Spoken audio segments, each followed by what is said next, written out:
Okay, trail na naman tayo after 11 months na hindi nag-trail. Siyempre kasama natin si Sir JP, si Ninong. Actually, dalawang Ninong ko itong kasama ko eh. Mga godfather.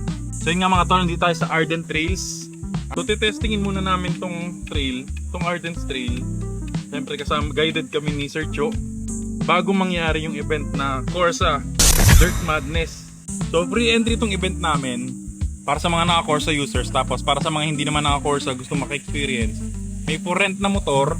Tapos may bayad lang kung sakaling may motor ka na at hindi ka naka-Corsa. Free ang meal.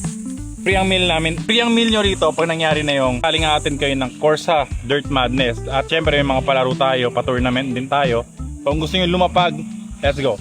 Ayan, biro muna tayo. Girap.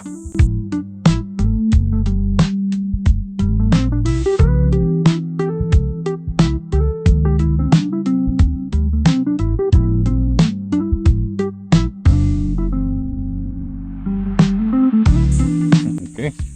So warm up lang. Igagala daw muna kami ni Sir Cho. 20 kilometers na trail daw to. 20 kilometers, ang layo nun.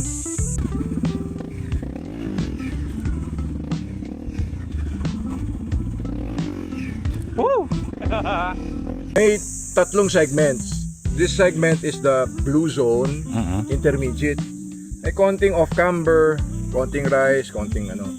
Yung dun sa kabila, green zone. Ibig sabihin flat yun for adventure bike, for beginner. Tapos may red zone. Medyo mahirap. May talagang bangil, akyat, and all those stuff. Lahat susubukan natin.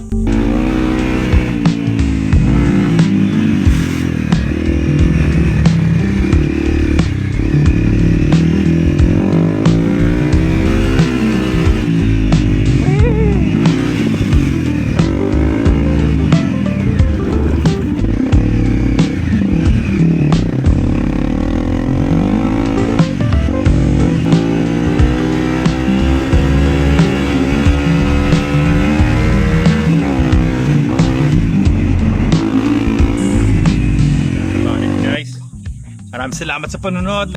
So that's about it guys. Stay breezy lang. Oh, bilang gagawin mo yung hali. Ot, bura!